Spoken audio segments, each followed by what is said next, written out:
Siya yung nagbebenta ng hotdog. Siya yung nagbebenta ng hotdog. Ayan o.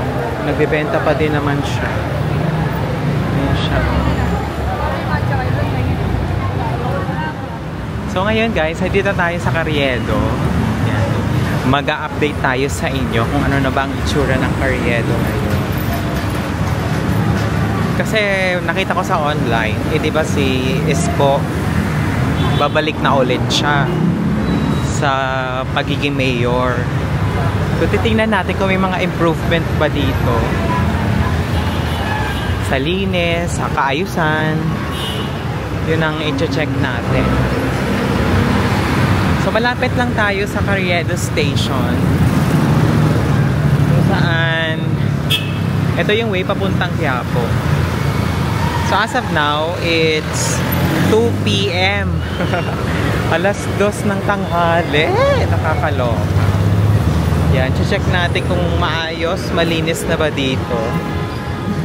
Kasi nakita ko dun sa mga ibang vlog parang inuunahan na nila si Isko. So yun yung vlog natin today. Yan. Check natin. So guys, dito tayo sa dito tayo sa Quiapo, Carriedo. Check natin yung sitwasyon dito, kung malinis na ba dito. Yun o, 60 pesos lang o. Mga sombrero. Yan, ayun yung LRT. And then ito naman tayo. Punta tayo sa Quiapo.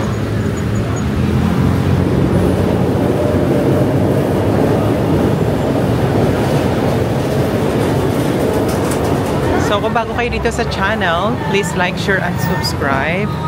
At i-hit nyo na din ang notification bell para updated kayo sa mga uploads ko. So nag-spend tayo ng whole Saturday dito sa Quiapo para i-update kasi medyo matagal na din akong hindi nag-upload ngayon Ewan ko lang kung napansin nyo sa mga subscribers ko dyan. Talagang every Saturday talagang pupunta ako nag-vlog. So ngayon yun ang ating update for today. No parking. Check natin kung gaano kalinis na ang Quiapo. So meron kasi dito guys, parang ayun yung nag-trending na baguette sa TikTok, diba? Yung nagpauso ng anong ulam. Kasi dito kasi yung niya yung pwesto niya. So far naman, medyo maayos naman dito. May mga nakikita lang ako mga konting basura, pero okay na yan. Compare naman sa dati. Diba? Halika. Punta tayo.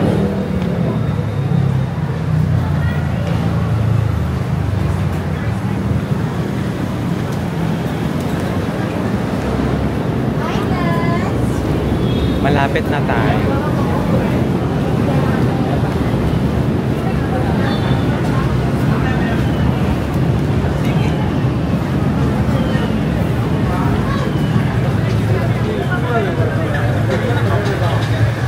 Pero may mga nagtitinda pa din sa mga bangketa. I think hindi na yun naiiwas.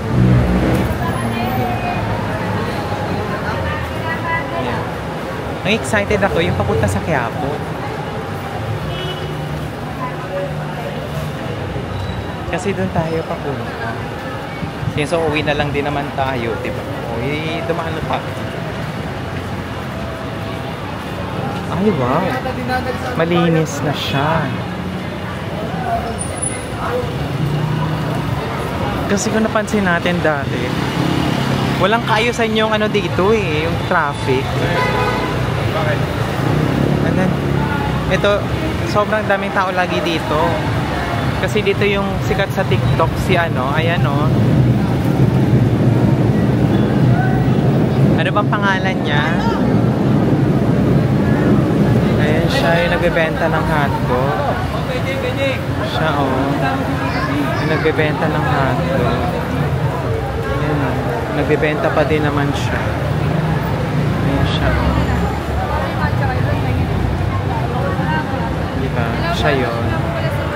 Ngayon, pupunta na tayong Quiapo, guys. So, sa nakikita nyo, sobrang linis na. Hala! Oh my God! Hindi ako sanay na maluwag dito. Kasi dito talaga, madami nang nagtitinda dito niyan. Siguro mga 2 months ago, before nung election, marami nagtitinda niyan dito, dyan. Yan. Yung mga motor na yan, wala yan dyan. Tsaka hindi ito nadadaanan, guys. Pero ngayon, nadadaanan na siya. Diba? Yun yun, oh. Doon yan, marami ng tao niyan dyan. Dito maluwag na. Parang yung kotse, pwede nang dumaan dito, no? So, madami-dami pa din naman mga tao. Nabawasan lang yung mga ano, mga vendors. Ayan. Yan. Yan. Sa mga nagpo-food trip, punta kayo sa Quiapo. Madami kayong makakainan dito na mga maliliit na karinderya o restaurant, ganyan. Ba yun yun? O, diba? Na-feature natin siya. Yung manong lang. Mga kabataan dyan, kaway-kaway. Pero natutuwa talaga ako sa kaluwagan, sa kalinisan, dito sa Quiapo. Naway ipagpatuloy ito. Pero sure naman ako na ipagpapatuloy ito ni Yorme. Siya naman din ang nagpasimuno, di ba, na linisin talaga ang Maynila. Kahit naman sa ibang lugar dito sa Maynila, simula nung bumaba si Yorme, naging madumi na siya. Dito sobrang luwag na. Yan o. Nakita nyo naman o. Yan o. Walang mga walang nakatayong mga tolda-tolda. Madami yun dito dati. Tsaka sobrang daming vendor dito sa gitna ng daan. Halos hindi na dumadaan ng mga sasakyan dito. Ano lang talaga, tao-tao na lang ang nakakadaan dito. Pero sa nakikita nyo naman, sobrang linis, no? Malinis, maayos. Hindi rin siya madumi. Mayroon na nakikita, pero konti lang. Ayan, no? Kalahin mo bang nasa Carriedo ka? Diba? So excited ako makarating sa ibang lugar dito sa Quiapo. Pero dahil yan, go for 150. Yan. Tsaka it looks more safe dito sa Quiapo. Pag halimbawa mamamasyal kayo, magsisimba, hala, ba't ganyan? Binata yarn. Yan. Diba? Kita nyo yung kaayusan dito. Yung linis pa, no? Carriedo, Quiapo.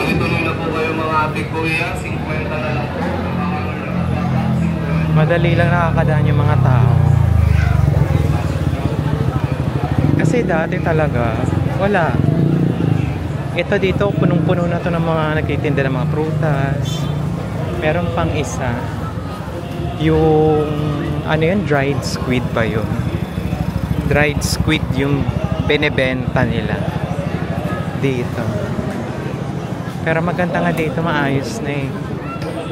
Diba? Malinis, maayos. Opo, pad.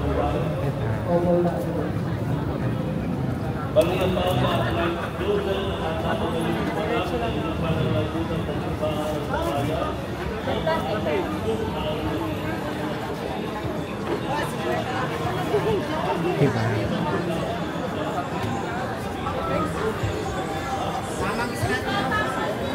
Parang dito, wala naman nagbago dito.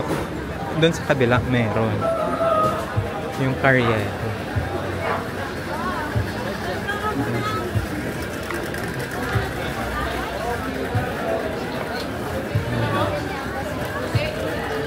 And then, ito na mismo yung simbahan.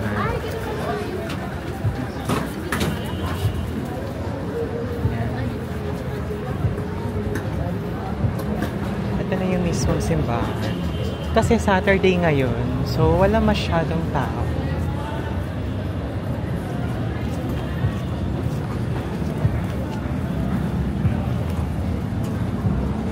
Ayan yung simbahan ng Quiapo.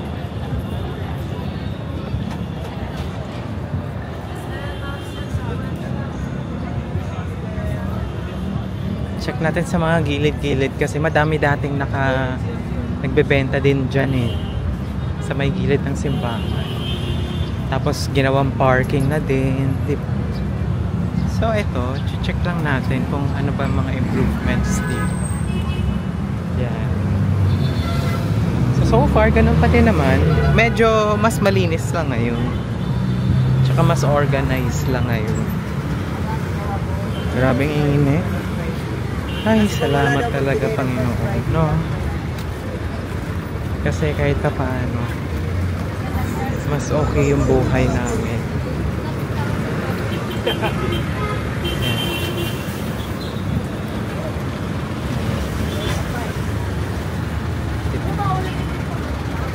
Malinis din ang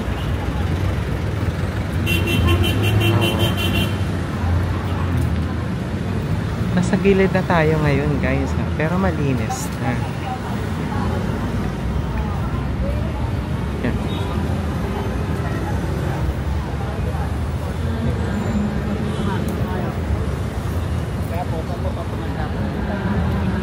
Hindi na gaano madumi.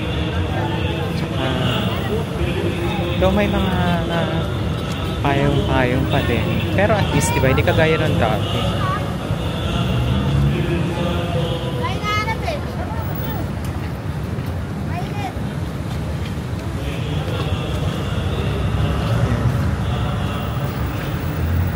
Tsaka para mas maayos na ngayon.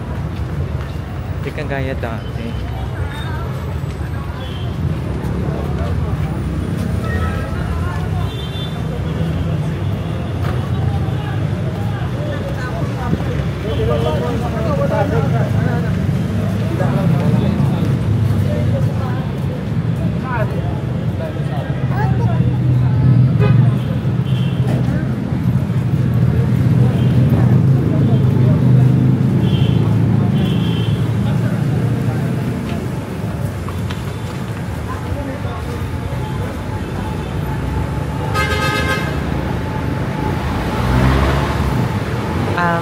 Dati diba, meron din akong vlog about naman siya sa mga baseball cap, mga sombrero naman siya. So doon yung banda. So sunod na bridge.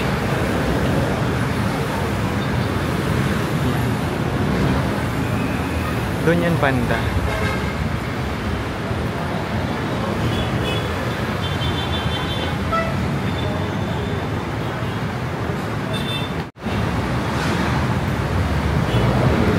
Hello mga guys! Hello mga guys! What's up everyone? It's Zayn again and welcome back for another vlog here in my YouTube channel.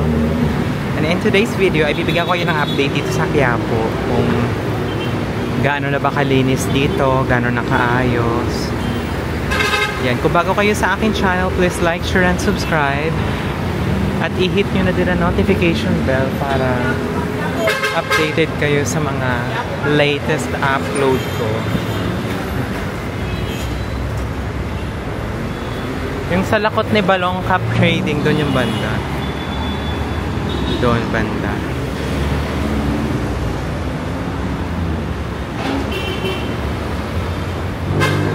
So, uwi na tayo.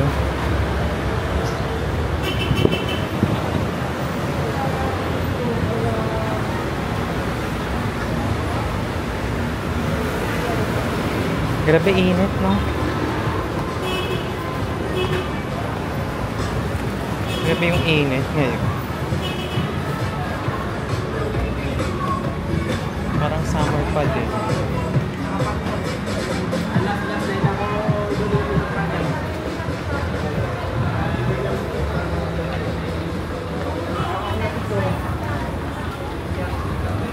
Wala nang karyeto naman.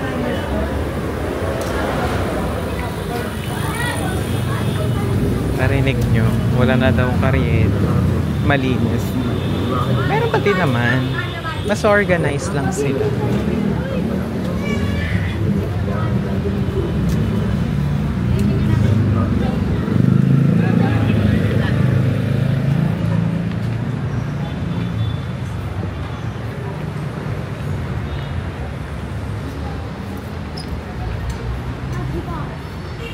Masakya po tayo guys. Ito yung update ko sa inyo. Huwag kayong magbibigla. Yung papuntang Carriedo kasi malinis na kasi siya. Hindi siya kagaya dati na magulo, madumi, at hindi nadadaanan ng tao yung mga bangket. At least diba dito pa? Oh, sorry. Mas bongga dito. Pauwi na tayo.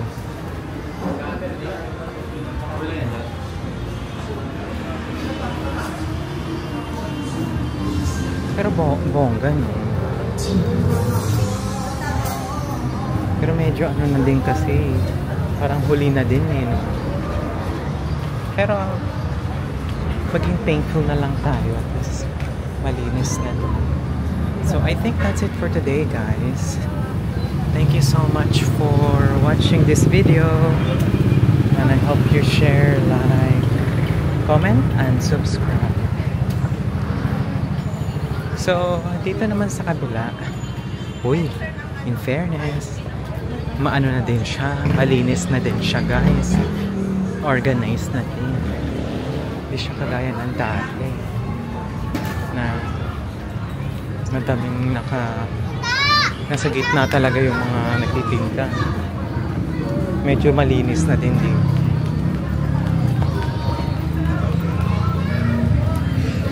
Hindi ko lang alam kung anong pangalan dito sa lugar na to. Kung sino man makapanood, anong pangalan ng street dito? Kasi hindi ko alam. Pero anyway, that's it for today. Dito po yung mga sakayan papuntang Stop and Shop. Papuntang Calento. Yan, dito yun. And that's all for today. Thank you guys. Bye-bye.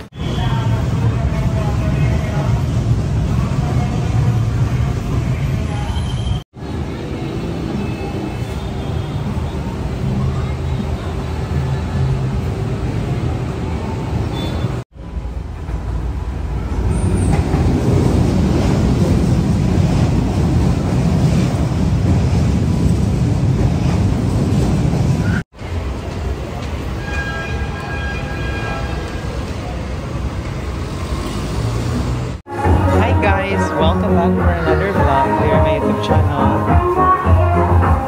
In today's video, dito tayo sa Quiapo guys. So bibigyan ko sa inyo ng update. Kung tingnan nyo, sobrang linis na dito. Hindi na siya kagaya ng dati na maraming mga vendors na naka-occupy talaga sa public spaces dito. Diba? Tingnan nyo guys. Oh, diba? Tinanggal na yung mga nandito. Saka sobrang aliwalas na dito. Tingnan nyo. Yan. So ito guys, sinapakita ko sa inyo yung sitwasyon dito sa Quiapo. Na maluwag na dito. Pwede nang daanan ng mga sasakyan, mga kotse, mga tricycle. So at the moment kasi, hindi pa naman si Isko Moreno yung nakaupong mayor. Pero sa nakikita natin, no, sobrang luwag na dito. Actually, pwede na kayo ditong gamitin yung kotse nyo pag pumunta kayo dito. Ang bongga. Tingnan nyo. Diba? Dati kasi, hindi mo talaga ito madadaanan. As in, kasi sobrang daming tao dito. Mga illegal vendors. Hindi dito yan sila. Na-occupy nila yung mismong kalsada. And then wala na masyadong madaanan talaga yung mga tao. Pero ngayon, iba na ang sitwasyon talaga, no? Iba talaga yung effect na Yorme. Hindi ko lang alam kung bakit. Kasalukuyan pupunta po ako ng Quiapo Church para magdasal at magpasalamat. Siyempre sa lahat ng biyayang ipinagkaloob ng may kapal sa atin. Yan. So hindi lang naman ito yung bibigyan natin ng update, pati yung Divisoria. Kasi last time nag-walk tour din ako doon. I think that was mga 3 to 4 months ago. Yung botox ko. Ayan guys, pinapakita ko lang sa inyo yung sitwasyon dito. Sobrang linis. Doon may mga nakaparking pa din ng mga motor, mga kotse. Hindi ko lang alam kung allowed yan. So, yeah. Today is Saturday guys. It's June 28. So, nanggaling pa ako ng Makati. Nagpa-flu vaccine tayo. So, dito, makikita nyo marami pa din tao sa Quiapo. Pero, maluwag na yung daanan. Hindi na siya kagaya nung dati. Every Saturday talaga ako nagka-Quiapo. Minsan talaga tinaano tayo ng katamaran, no? Inaano tayo, hingal yun. Inaano tayo, dinadalaw talaga tayo ng katamaran. Na lang po, nakababag, 50, ayan, napakamura. Bagsak presyo na po. Diba? Sobrang luwag na. Dati, dito sa gitna ng daan, hindi mo ito madadaanan kasi ang daming tao. Ngayon, pwede mo nang madaanan. Pwede naman pala eh. Diba? Sobrang luwag na niya. Dito talaga hindi mo yan madadaanan. Ito, sobrang daming tao dito. Pag kinumpare nyo sa dati nitong itsura. Di lang natin alam sa kabila kung madadaanan na. No? So for now, i-continue na lang natin itong Quiapo update natin. Ha? Magsimpa muna tayo. Bye!